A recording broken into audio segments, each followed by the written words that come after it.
Bueno, muy buenas tardes, Francisco, y gracias por estar aquí en este espacio del proyecto Educasectas que va orientado ya desde finales del 2009 a difundir y a poder educar también pues, a la gente en general acerca de los problemas asociados a movimientos sectarios. Eh, Hoy, bueno, vamos a compartir su experiencia en Suki Maikari.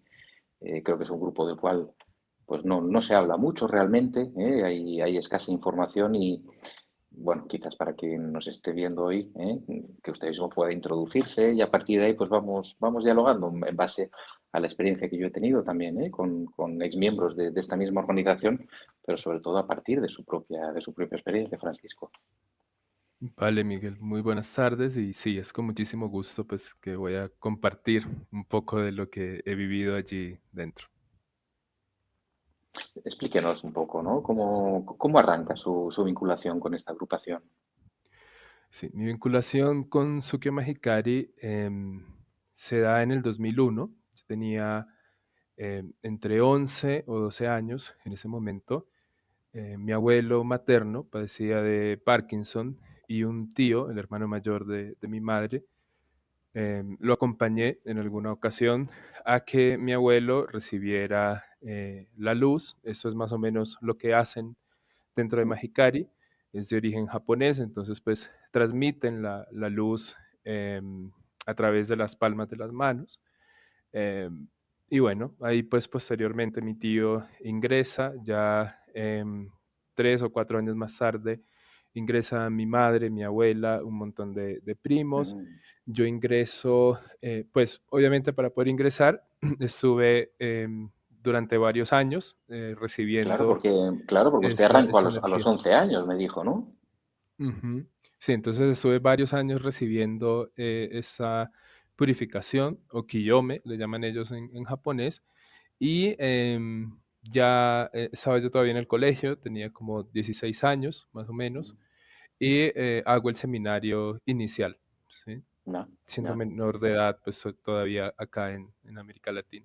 Pero esto es habitual dentro del movimiento, que menores de edad puedan ya participar en las iniciaciones de la transmisión de la luz, o Sí, de hecho, había antes, pues ya tengo tiempo que no soy Magicari, pero antes creo que la edad mínima para ingresar eran 10 años, ¿sí? De hecho, pues son generalmente niños que crecen dentro de ese ámbito de Magicari porque sus familias, sus padres, sus abuelos o familiares directos de alguna manera pues también pertenecen a ese lugar y ellos ingresan de una vez a un grupo infantil, ¿sí? En Magicari que se conoce como Shonembu, ¿sí? Que son chiquillos, son niños dentro de esa estructura. Obviamente, pues para un niño y en mi caso, pues para un adolescente, no es un tema fácil.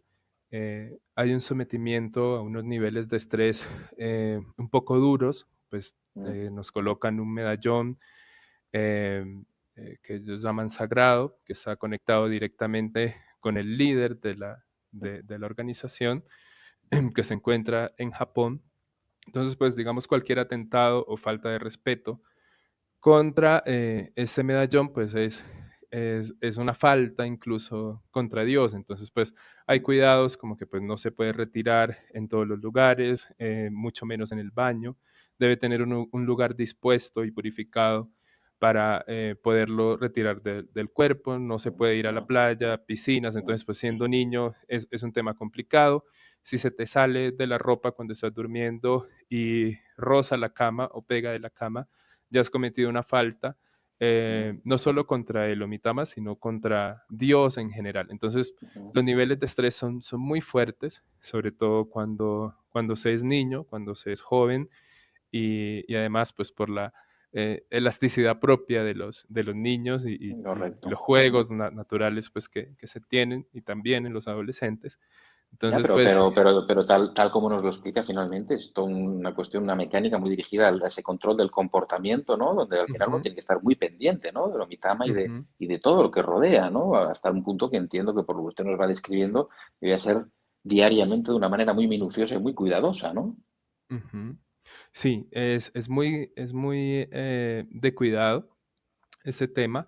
Además que implica unas responsabilidades también importantes porque hay como una especie de membresía económica. En principio, cuando se ingresa a Mahikari, se dice que pues la única ofrenda, digamos, obligatoria es precisamente la que está relacionada con el Omitama, se le denominan las ondas divinas, ¿sí? Mm, Entonces, funciona algo parecido a lo que hoy funciona Netflix, ¿no? Como una especie de ya. suscripción.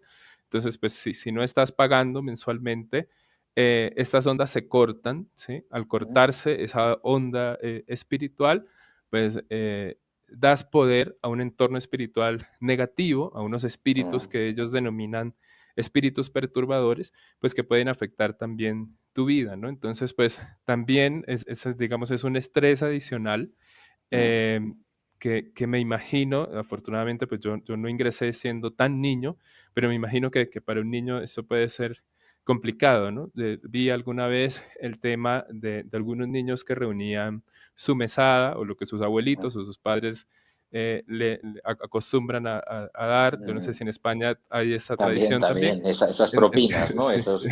sí. Entonces, pues eso lo utilizaban como parte de esa ofrenda o esa obligación económica, ¿no? Esa pues aparentemente es la única obligatoria, pero después que uno Mm, ingresa, pues ya se va dando cuenta de que prácticamente hay que ofrendar por todo, ¿no?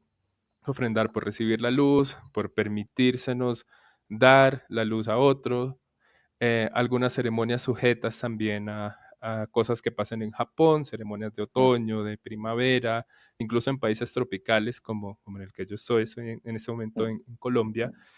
Y, y bueno, también por lo malo que nos pasa, por lo bueno que nos pasa, entonces pues al final hay que ofrendar por todo, además considerándose que eso es un permiso de Dios, mm. entonces en el momento en Ya. que tienes la imposibilidad de ofrendar, pues también hay una carga negativa, emocional, una culpa, ¿sí? Que se siente pues por no poder hacerlo, porque pues todo eso también es asociado a un tema de karma, por así decirlo, de que algo está pasando en el mundo espiritual, en el entorno físico, que no te permite llevar a cabo Mm, esas obligaciones. Entonces yo creo que mm, la culpa es uno de los factores mm, más fuertes, al menos que yo haya sentido, ¿sí?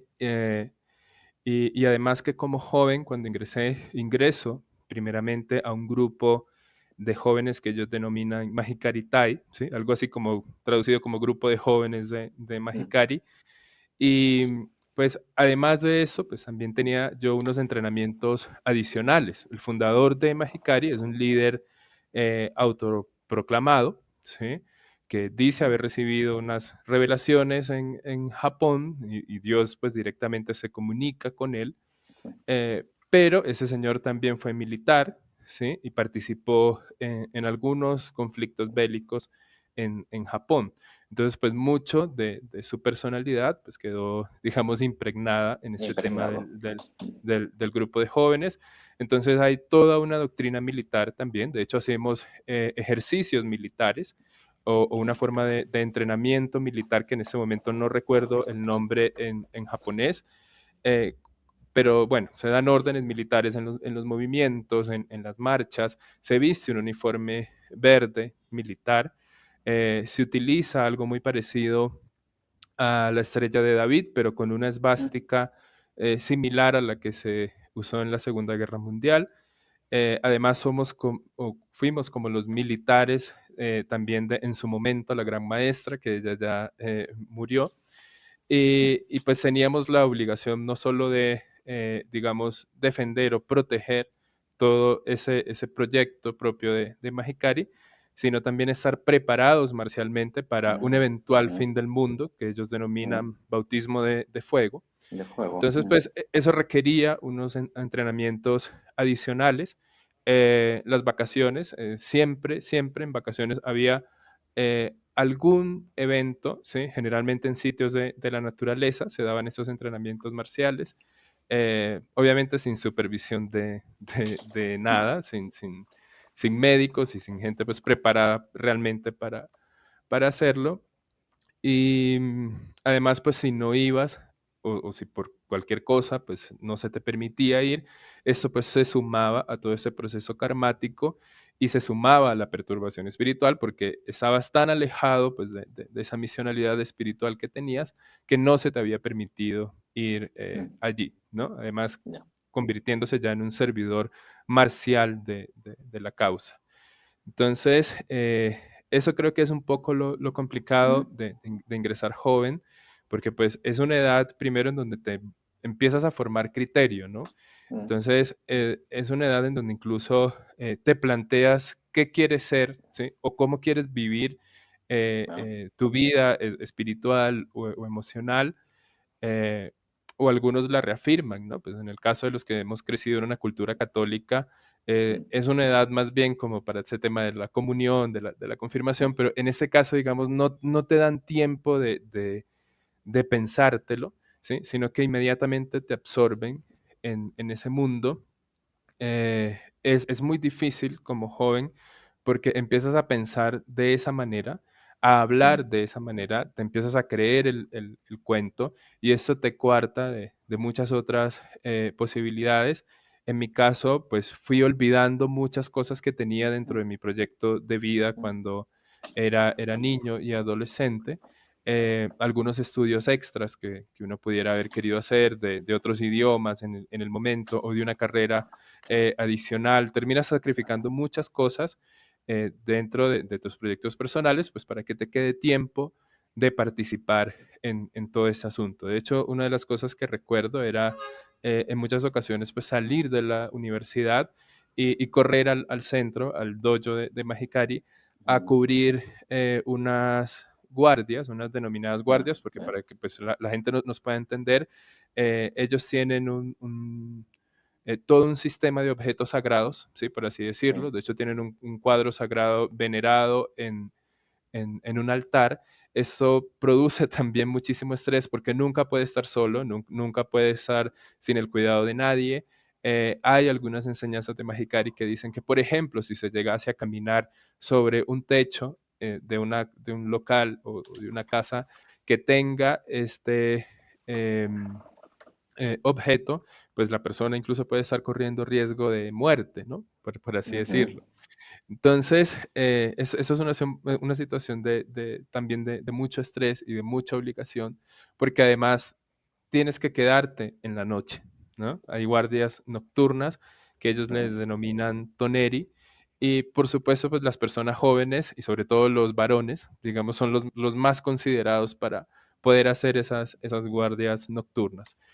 mm, Entonces, pues ahí vas viendo cómo algo que inicialmente se pintaba de una manera se va convirtiendo en otra, ¿no?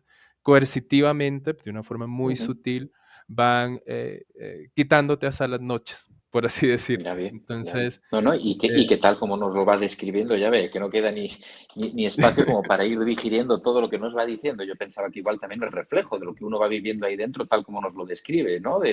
Y me preguntaba también, ¿y con las relaciones externas a personas, digamos, de la propia agrupación, hay algún tipo de indicación conforme a lo mejor no relacionarse, no tener mucho vínculo con ellas? ¿Puede haber alguna perturbación, digamos, en la luz? ¿Qué sucede también con el contacto con personas ajenas a la organización cuando uno va adentrándose? sí, pues para personas externas, digamos, no está tan limitado el tema del contacto, porque para ellos es importante una cosa que ellos denominan encaminar personas, que es un proceso Mm, de reclutamiento. Entonces, pues lo importante es que incluso muestres que eres feliz. Ellos llaman algo así como, ya los términos en japonés los he ido olvidando con los años, ya. pero algo así como siempre sonriente. Ah, sí. Yokoshi le llaman eso. Entonces, pues sí, siempre tienes que estar sonriente, tienes que estar radiante y que a través precisamente de esas actitudes, eso también te permite encaminar a otras personas al grupo, pero sí hay unas limitaciones con el tema externo. La primera limitación es que empiezas a pensar y hablar en un lenguaje totalmente distinto. Como podrás mirar, hay un montón de terminología también Sí, sí. propia de Mahikari. De la organización, sí. Eh, sí, eso te hace sentir como fuera de lugar en tus grupos habituales. mm, incluso familiares que no pertenecen pues a Magicari. Entonces eso naturalmente te va aislando un poco y te va haciendo pertenecer cada vez más a un grupo mucho más cerrado. Además, no todo se puede hablar, ¿sí? Por ejemplo, si yo mm, fuese miembro de Magicari, esta entrevista pues muy probablemente no hubiese sido posible. Entonces, también se da todo ese tema de que no toda información se puede comentar. Hay alguna información que puedes utilizar para llevar personas al grupo, pero las enseñanzas que se reciben en los seminarios, tanto inicial, intermedio o superior, digamos, debes conservarlas para ti, ¿sí? La excusa es que pues estas personas tienen un nivel de perturbación tal, em, mm, y como no han recibido la luz, pues entonces no comprenderían todo entiendo. ese tema. Y, y en cierto modo sí se va aislando uno de lo externo. El círculo social, como te comenté, se va cerrando muchísimo. Sí. Em, Básicamente también con estos cuidados del Umitama, no se pueden hacer las mismas cosas que el resto de personas, sobre todo pues a nivel recreativo. Entonces, al final, cuando te vas dando cuenta, pues perteneces cada vez más a este grupo, estás cada vez más cerrado. En el caso específico de los familiares, pues empiezas a sentir que de algún modo u otro no te van a entender, ¿sí? O que no van a Mm, pensar o no van a sentir o no van a hablar igual que tú. Y además hay toda una carga prejuiciosa, por así decirlo, mm. que hace pensar que ellos no están en tu nivel, ¿sí? Ah, Como ya. que sí, el nivel espiritual de ellos es como que todavía no han Es tenido ese inferior. permiso, sí, de Ah, ya. comprender esas grandes verdades que has comprendido tú cuando estás dentro del grupo. Entonces esto naturalmente pues también te va aislando. Sin embargo, pues este grupo, al ser un grupo de estructura piramidal, entonces pues la información de todo lo que allí sucede es muy complicado pues tener acceso, sobre todo desde el punto de vista económico. Em, Mm, hay información que nunca es revelada a los mm, miembros, como por ejemplo, dónde va ese dinero, ¿no? Esa por es una de ejemplo. las, sí, de Mm, las inquietudes que más se tienen, es dónde va ese dinero. Hay pocos sobres de ofrendas que ellos disponen cada vez que uno entra a un centro de Magicari. Lo primero que vas a tener dispuesto allí es un lugar donde quitarte los zapatos, y otro donde ofrendar, ¿no? Lavarte las manos por la pureza del sitio y cómo ofrendar. Hay un control sobre las ofrendas, que mm, probablemente, pues, para los que hayan crecido en la fe católica, en la iglesia, pues nadie se entera quién dio la limosna, ¿no? Ni mm, cómo son las contribuciones durante la misa. Allí sí, allí hay un mm, control hasta de cuánto es el monto que has ujú, introducido en el sobre, en qué fecha, ¿sí? Lo introduciste, cuál es tu nombre y el motivo de por qué lo estás haciendo, ¿no? Entonces, eso permite que ellos tengan un control un control, sí. sí, de las ofrendas, permite que puedan, en cierto modo, medir cuál es el miembro que más contribuye y como les mencionaba, pues al ser una estructura piramidal, nunca se sabe a dónde va la ofrenda. Hay algunos sobres, como los de construcción de sedes nuevas o algunas ceremonias de temas de estaciones en Japón, que tienen un destino por lo menos anunciado, ¿no? Pero la gran mayoría no funciona de esta forma, entonces Pero no claro, sabemos ni no siquiera saben, dónde van las pero contribuciones. una cosa es ese ocultamiento, ¿no? De la información, pero Ujú. ¿se llega en su experiencia a mentir o a distorsionar claramente la información que se da a los miembros? Sí, una de las cosas que yo más noteo, que creo que es más importante, es la de el tema de el maestro o el Mm, fundador. Es muy eh, mm, digamos, como rara, densa la información cuando se está en un seminario inicial. Por ejemplo, esa persona puede ser de un momento a otro un místico, puede mm, ser también un maestro de la caligrafía, puede ser un militar, puede mm, ser un noble japonés, sí, descendiente sí, de los sí. señores feudales, amigo del emperador de turno. Entonces, es muy raro o es muy complicado saber quién era realmente él, porque además usa nombres que no son propios, se llegó a mm, llamar en su momento Kotama, Seishu, Sukui no Shizama al morir, o Shenu Shizama cuando era el líder. sí, Entonces es difícil incluso eso, saber quién fue, quién era su familia, si tuvo hijos, quién puede confirmar pues que realmente ese señor era todo lo que decía. Y poco a poco se van descubriendo muchas cosas en el momento que yo trato o empiezo a salir de Mahikari, empiezo a mm, buscar muchísima información, ¿no? Mahikari empieza en los años 60, entonces yo empiezo a buscar mucha información ya habiendo internet y pude mirar que él incluso había pertenecido a otros grupos mm, espirituales en el Japón. El principal era uno denominado Yorei y mm, empiezo a mirar cómo puedo contactar con esa gente acá en Bogotá. Tuve la oportunidad de conocer Yorei. Yorei debe haber empezado, no tengo la certeza en este momento, pero por lo menos unos 30 o 40 años antes antes. de Mahikari.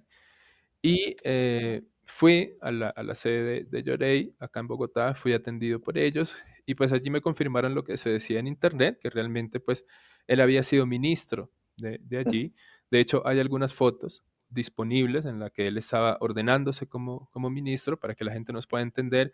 En Yorei prácticamente se hace lo mismo. Digamos, Mahikari vendría a ser como un plagio un poco Mm, más castrense, un poco más militar de lo que es Yorei, pero el tema de la transmisión de energía, de utilizar el medallón, los cuadros sagrados, el tema de la purificación, la agricultura espiritual con luz que se da en Mahikari, hasta el ujú, tema del grupo de jóvenes. mm, Sin este aspecto militar, digamos, también lo tiene Yorei. El maestro de Yorei recibe las revelaciones prácticamente igual al de Mahikari, a pesar de que fue muchos años antes. Y lo más sorprendente es que tienen el mismo apellido, ¿no?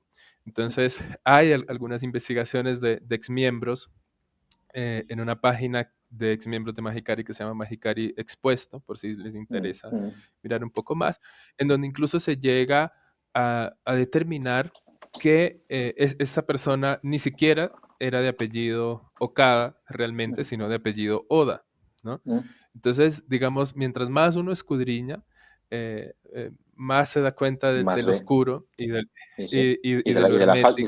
Y de la falta de información, a fin de cuentas, ¿no? Porque por Sí, ahora me va sí. describiendo, sobre todo, por un lado, toda una serie de resortes o de mecanismos orientados, ¿no? Un control del comportamiento, de la cotidianidad, de las relaciones, de los vínculos, Ujú. pero también, ¿no? Este control de la información que ahora nos introduce, que yo también me preguntaba, por ejemplo, en su experiencia vivida, ¿hay que informar también del comportamiento errante de otros miembros? ¿Hay que, de alguna manera, monitorizar y pasar nota a los responsables de lo que está sucediendo? ¿Cómo se vive eso dentro de la organización? Es curioso porque no hay una instrucción manifiesta para ello, pero hay todo un sistema de conductas que así lo permiten, ¿no? Entonces, yo siempre bromeaba con eso, que era, en Mexicali no hay nada oculto, ¿no? Además que Ujú. al tener todo ese tema de grupo coercitivo, sectario, pues es Sí. muy natural que todos te conozcan, ¿no? Entonces, no solo te conocen a ti personalmente, sino que se va sabiendo también quién es tu familia, cuánto ganas, qué estudias, dónde vives. Además que todo hay que reportarlo a Magicari. Lo tuve que hacer alguna vez. Por ejemplo, si te cambias de ciudad a otra, ¿sí? Tienes que notificar para que te cambien de sede y no es notificar voy a ir a otra ciudad y ya, sino el por qué, qué vas a hacer, dónde vas a vivir, dirección, o sea, todo Todo. ese tema de control. Entonces, pues eso también se lleva con las conductas de los miembros. Cuando se nota que hay un miembro alejado, pues ya Mm. todos lo empezábamos a saber.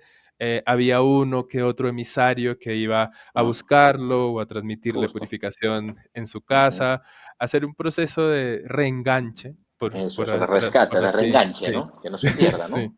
por Eh, así decirlo.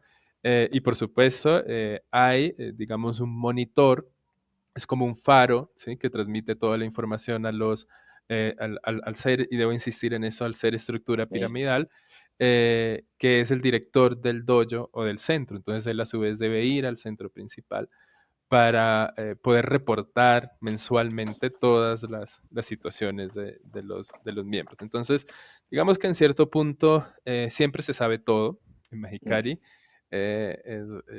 Por ejemplo, temas de chismes, de infidelidades, de orientaciones sexuales, de mira, cualquier cosa ¿no? se puede saber en un Y dojo. entiendo que se sabe todo lo de los miembros, pero la información externa no entra, por lo que decía antes, Ujú, ¿no? De alguna manera hay ese bloqueo y esa división entre el adentro y el afuera, que entiendo que ujú, finalmente incomunica y aísla más, ¿no? Y no sé si ujú, también en su experiencia, al menos en la mía, sí me encuentro con que hay dinámicas muchas veces también de confesiones públicas, ¿no? De dinámicas en donde uno tiene que abrirse en canal, digamos, ante los demás. No sé si también en su experiencia en Magicari, y luego, ¿qué se hace con esa información, no? Que uno vuelca, digamos, ¿no? Que pertenece a su intimidad, ¿no? ujú. Sí, en los casos, digamos, más extremos, es un proceso de testimonios que Mm, ellos tienen, que se da de manera mensual, tanto local como nacional, incluso mundial, ¿sí? Hay algunos que sí son suficientemente buenos, hasta los publican en su mm, literatura, literatura que se vende, además, porque aparte de todo, pues también estábamos obligados a hacer una cosa que se llamaba para ellos Maboe, que es mm. repartir literatura de Mexicari que había que comprar previamente. O sea, nosotros, Ya, además de la membresía, de las ofrendas, pues tenía también que comprar. sí, había que comprar la literatura, mientras más comprabas revistas mensuales, mejor. Entonces, eso también ayudaba a esparcir esos testimonios públicos. A mí personalmente alguna vez me tocó incluso dar testimonio de las Mm, maravillas que había vivido en ese grupo y sí, de lo rebelde que llegué a ser en algunas ocasiones cuando me atreví a cuestionar algo de lo que pasaba o cuando me atreví incluso, porque mi testimonio se trataba de eso, ahora que lo recuerdo, a buscar mm, información fuera, ¿no? Por otros justo. medios, sí, sí, porque el Internet también es muy peligroso para ¿Por ellos, pues qué? ¿Y por qué es peligroso para ellos? por la información. Entonces, Ya entendí. Sí, pero sí. ¿cómo lo argumentan doctrinalmente? ¿También, Ujú. digamos, es una perturbación o qué sucede? Sí, aparentemente, pues por el Internet también ingresan esas entidades malignas Ah, o ya. perturbadoras y tratan de sabotear o bombardear esa misión divina que se tiene dentro de Magicari, ¿no? Entonces, Mm, no sé ahora, porque he visto que la última vez que revisé tenían páginas web, ya. pero en mi época ni siquiera eso No era había. posible. No, claro, Sí, claro. sobre todo por un escándalo de un ex dojo-cho, que para que la gente entienda, dojo-cho vendría a ser, es que lo único que puedo comparar es con lo católico, porque es la única religión Ya, con la ya. que estoy familiarizado, pero vendría a ser algo así como un obispo, ¿sí? Ujú. O un cardenal, o sea, un rango Un muy alto rango, alto, sí, sí. sí, pero él era de Australia, ¿sí? Mm, Creo que se llama Gary Greenwood, se llama él. sí, sí. Él deserta y cuenta en un libro muy interesante que se llama Todos los hombres del emperador, Mm, no sé si mm, ya estará disponible en español, todo lo que se vive dentro y sobre todo desde la perspectiva de un directivo y todo ese sí. tema de adoctrinamiento que hay en Magicari, toda la manipulación que hay con respecto no solo a factores económicos, sino a factores políticos, ¿sí? Mm, De sectores políticos del Japón y de miembros de políticos en el Japón. Y eso parece que causó un terremoto una a sacudida, nivel ¿no? Importante, sí. de Magicari. Y pues a partir de allí eran muy reticentes al uso del Internet o a la búsqueda de información en Internet. No era algo recomendado para los miembros. Mm. No sé si también a nivel doctrinal, usted antes mencionaba, ¿no? O me pareció entender como que de alguna forma, ¿no? El grupo ostenta, ¿no? Como una verdad. No sé si una verdad o la verdad en su experiencia. Sí, el tema de la ostentación de la verdad viene incluso hasta en el nombre, ¿no? De hecho, Mahikari, el ma, es una Ujú, especie como de prefijo en japonés que significa eso, verdad. Hikari es luz, ¿no? Entonces sería como luz verdadera. Ellos hablan de una misión que fue revelada al maestro, que es el Sumei Godó, que es mm, como la verdad revelada al maestro sobre las otras religiones para la unificación de estas. Además, hay un tema muy singular y muy simpático además, que es que ese señor, ese Mesías, es considerado como el único Mesías que ha tenido comunicación directa con Dios, ¿sí? O con ajá, ese Dios o con ese Dios supremo, y hacen alusión a que otros profetas como Jesús, Mahoma, Buda, etcétera, solo han tenido intermediarios a lo largo ujú, de su vida, ¿no? Entonces, eso también sirve para dar esa supremacía al maestro, para dar esa infalibilidad, por así decirlo. No es posible cuestionarlo, además, mm, ni a él ni a los maestros siguientes, que ya son tres. ya, eh, pues prácticamente es como una dictadura espiritual. Todo lo que ellos digan es palabra divina, es la voluntad de Dios manifestada en la tierra. Entonces el cuestionamiento no está es permitido, ¿no? no está permitido, y si lo llegases a hacer, que nunca vi que nadie se atreviera, Mm, pasas a ser pues el rey de la perturbación espiritual, ¿no? O sea, prácticamente los espíritus se han apoderado de ti y han hecho pues que te rebeles contra lo que el gran maestro o gran maestra, porque hubo alguna que fue mujer, está diciendo o está transmitiendo, ¿no? Entonces, ahí uno mira también que se forma todo un régimen de control, todo un régimen dictatorial. Eso va escalando en temas de directivos. Noté que hay algunos directivos un poco desconectados como de estas altas esferas, pero sirven como de esos militares de bajo rango, pues que solamente se les da la orden y la hacen cumplir. De hecho, tengo mm, dos familiares con cargos directivos, están en ese momento en Venezuela, y, y pues alguna vez traté de hablar con ellos como tratando de saber un poco más qué era lo que había más arriba, y no sé si es intencional, no sé si es que se le transmiten que no lo pueden hacer, pero esa verdad es un poco, y la digo así, cómica, sí, porque es fragmentada, ¿no? Dependiendo en ujú, la posición que estés, puedes tener un poquito de esa gran de esa verdad. verdad. Entonces, Sí, eso forma parte también de esa estrategia de hacerte pensar que estás en el grupo, en la religión, que mm, ostenta esa verdad absoluta, y que fuera de allí no vas a encontrar nada. De hecho, si ya, miramos bien, el nombre completo es Sukyo. eh, entonces, Sukyo Mahikari, ese Sukyo vendría a ser como todos esos principios verdaderos que hacen a la creación, que constituyen la propia existencia, o esos principios inmutables. Entonces, creo que la mayoría de su filosofía se basa en eso, ¿no? En ser infalibles, en ser irrefutables. Entonces, eso es, digamos, como la cúspide del control que tiene la organización, que es precisamente la verdad. ¿no? Y que tiene que ver con toda esta monopolización del pensamiento, ¿no? Con todo este control del pensamiento, donde al final la doctrina, ¿no? Domina, por lo que me dice, sobre la persona, la aplasta.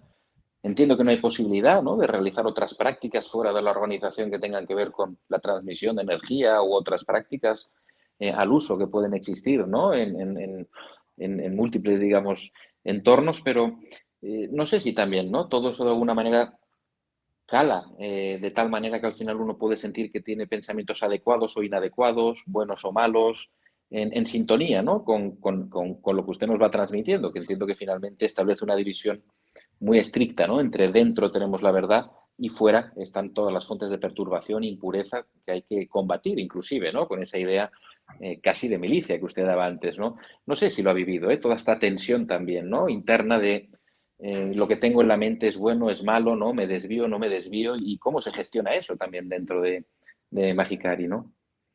Sí, de hecho, personalmente, yo traté, al menos en dos oportunidades, alejarme, salir de allí. Fue muy complicado porque la familia de mi madre, que es una familia muy numerosa, prácticamente en totalidad pertenecía a la secta. Entonces, pues era un tema también de sacrificio, ¿no? De perder la familia o alejarte definitivamente de la familia, incluyendo pues a mi mamá. mm, Em, entonces pues fue como la parte más complicada, tal vez. entiendo. Y, y al final, pues siempre juega todo ese tema de ese lavado de cerebro tan profundo que dan en los seminarios, tanto de iniciación, en mi caso, fui practicante de grado intermedio, es decir, tenía Mm, un medallón más grande promedio mm, al de los demás. Em, Había todo un tema de responsabilidad, mm, de karma, de modo de vida. Además, cuando ingresas tan joven, prácticamente, pues cuando uno es niño se acuerda de muy poco, pero cuando ya empiezas mm. a estar desde los 11, 12 hacia arriba, lo que hagas en esa edad, pues considero que es muy importante Es porque central, sí. tu cerebro se adecúa a eso de un modo en que casi se te es imposible pensar de otra manera, actuar de otra manera. Entonces, ahí es donde vas viendo pues el daño que se te ha hecho y lo difícil que es volver, como dicen algunos psicólogos, a desprogramarte, ¿sí? Correcto.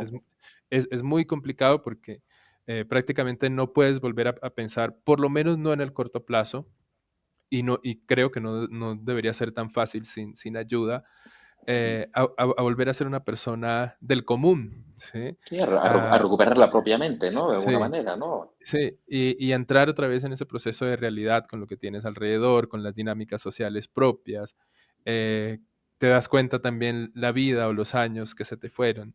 Entonces Mm, creo que esos miedos a los que se enfrentan las personas cuando intentan salir tal vez son el principal impedimento de que lo hagan de forma determinante, ¿no? sí. Entonces, sí es duro Pero, y es complicado. pero en ese sentido, ¿la organización de alguna manera estimula también el miedo al abandono o no? Sí, ¿Qué es claro. lo qué es lo que sucede si uno se va o Sí, abandona la claro. práctica? No solo miedo, sino terror, diría yo. Es un terror Ya, casi que con consecuencias infernales. Lo primero es que una vez que ya eres portador de esa medalla sagrada denominada Omitama, ya mm, tienes un vínculo directo con el Creador, tienes un vínculo directo con el Maestro Supremo. sí, Entonces, al retirártelo o al abandonar la práctica, tu cuerpo se hace, digamos, imán de todo lo que habías estado mm, evitando gracias a esa protección. Tomemos en cuenta que incluso esas personas las sepultan o las incineran con el medallón puesto, porque muy así bien, trascienden al mundo espiritual. Entonces, es algo que cuando ingresas es inconcebible que algún día puedas retirarte, ¿no? Entonces, claro, las consecuencias descritas, incluso en algunas enseñanzas y literaturas que tiene Mahikari, eh, puede tener incluso fatalidades en la vida, mm, accidentes, quiebra, pérdidas de matrimonio, eh, fatalidades relacionadas con las familias, por ejemplo, enfermedades mortales de un hijo o de tu madre. mm, Entonces, todo eso es un ya, terror, es un terror inoculado sutilmente, ¿sí? Porque no te lo dicen de la forma como yo lo estoy comentando acá, sino que van poco a poco, como en pequeñas va dosis, calando, ¿no? Sí, sí, advirtiendo lo que puede pasar si te atreves a irte, ¿no? Entonces, en mi caso, y es una cosa que quiero sí, contar, sé que eso puede causar espanto si nos a escucha ver, un miembro de Mahikari, pero estuve investigando y yo decía, ¿hasta qué punto hay tantas mentiras o tantas cosas ocultas? Porque hay incluso documentación de que el maestro de Mahikari fue expulsado de Yorei por asalto correcto, sexual es a así, un miembro, ¿no? Cosa que mm, nunca se nos dice. Entonces, una de las cosas que yo pensaba era, ¿qué tendrá este medallón por dentro, ¿no? Porque había mm, visto testimonios, perdón, de exmiembros que decían que no tenía por dentro lo que habitualmente se nos dice que tiene, ¿no? Y que lo habían abierto y lo habían comprobado. Yo dije, bueno, ya me salí de acá, ya no hay vuelta voy a atrás, ya es una comprobar, decisión de vida, voy a comprobarlo. Entonces, mm, cuando lo abro, que es una cosa muy difícil poder abrirlo, eh, sí, efectivamente tenía un papel. mm, A nosotros se nos dice que simplemente tiene el símbolo del chon, que es el símbolo de Dios, que es una especie de comilla, como una viñeta, algo parecido a una viñeta para los que escribimos en castellano. Y, y resulta que no, sí, sí, tiene también unos caracteres japoneses, tiene como una especie de firma, que por supuesto no comprendemos. Yo, por ejemplo, no sé qué era lo que se decía allí. Algunos les dan unas connotaciones esotéricas, que es una especie de atadura con otras entidades más bajas para no salir de allí. Pues yo no lo vi de esa forma, simplemente lo vi como una mentira más. ¿Sí? Dije, Entiendo. otra cosa más de la que estuve allí 12 años creyéndome que no era, ¿no? Yo no le di toda esa simbología espiritual, pero sí me pareció pues muy curioso. Y Francisco, aunque tendremos que ir cerrando poco a poco, pero y seguro, quedaría para hablar con mayor profundidad de Sí. muchos de los aspectos que hoy nos va dando unas pinceladas, ¿no? De este funcionamiento finalmente controlador y abusivo también, ¿no? Con respecto a la Ujú, intimidad, ¿no? Y a la individualidad, ¿no? De las personas que forman parte, pero pensaba también, ¿no? Porque Magicari tiene una forma de funcionar que no hace mucho ruido, digamos, ¿no? Y ujú. continúan funcionando y no son tan visibles como otros grupos, ¿no? Que tienden a irrumpir de una manera más ruidosa, ¿no?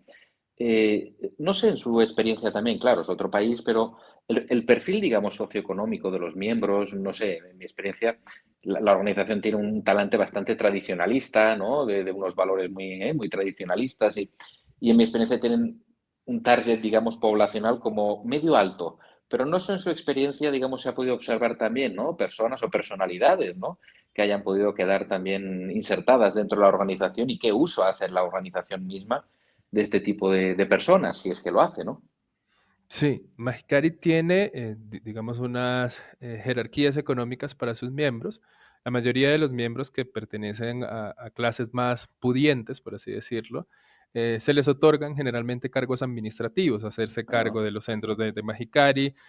Si tienen buenos carros, pues van a hacer el transporte también de los directivos, van a ser los que los trasladen de hoteles al aeropuerto en viajes incluso intercontinentales, como ir a Japón, pues también los van a acompañar. Entonces, digamos, son personas que han entregado totalmente su patrimonio a esto. Tengo entendido, y en este libro también de este ex doyocho que recomiendo, hay incluso algunos relatos de personas que en el momento del nacimiento de Mahikari, de construir estos grandes templos que tienen en Japón, vendieron hasta sus casas y quedaron viviendo alquilados o en arriendo, como decimos acá en Colombia. Entonces, también, así como utilizan a personas de dinero, también utilizan personas influyentes desde el punto de vista político. Yo a pesar de que vivo en Colombia, viví pues la gran parte de ese proceso de Magicari en Venezuela mm, y recuerdo que, por ejemplo, el embajador alterno ante la ONU era eh, un miembro de Magicari, cantantes nacionales, ¿sí? También eran miembros de Magicari, la esposa de un ex vicepresidente del país, es decir, el segundo de Hugo Chávez, en su momento también pertenecía a también. Magicari, generales del ejército o de la Guardia Nacional también pertenecían a Magicari. De hecho, las primeras ceremonias nacionales a las cuales yo acudía estaban en un club de suboficiales Ah, de militares en Magicari, porque el poderío militar los blindaba. Además, y tengo entendido que es igual en Perú, tengo entendido que es mm, igual mm. en Brasil, en Perú tienen muchos diputados, en Brasil han llegado más allá, que es que han decretado incluso a través Un del día. Poder Legislativo un Día Nacional de Magicari. En España, en Barcelona, pues un poquito antes de retirarme de Magicari, estaban allí construyendo un gran templo también. Ah, Igual uno se enteraba de lo que pasaba en los otros países. Hay miembros también de la política japonesa eh, que en este momento no se me vienen los nombres, pero recuerdo un señor de apellido Ichihara, que fue como intendente de Tokio o algo por el estilo, que fue también de Magicari. Tengo entendido que este ex primer ministro, que murió también en un atentado precisamente por una secta hace muy poco Sí. en Japón, tenía también relacionamiento con Ujú. Mahikari. Entonces, digamos, eso forma parte de ellos y tal vez forma parte de su blindaje. Creo Sí, que es sí. muy, es muy estratégico para ellos. Y ya las personas pues, de menos capacidades económicas van convirtiéndose pues, en el servicios varios de Mahikari, ¿no? En las personas que ayudan a limpiar la alfombra, a arreglar las Sí. flores, a lavar los baños. Entonces, esa estructura existe, es real, ¿sí? Y tiene también su jerarquía con respecto Ujú. a los miembros, ¿no?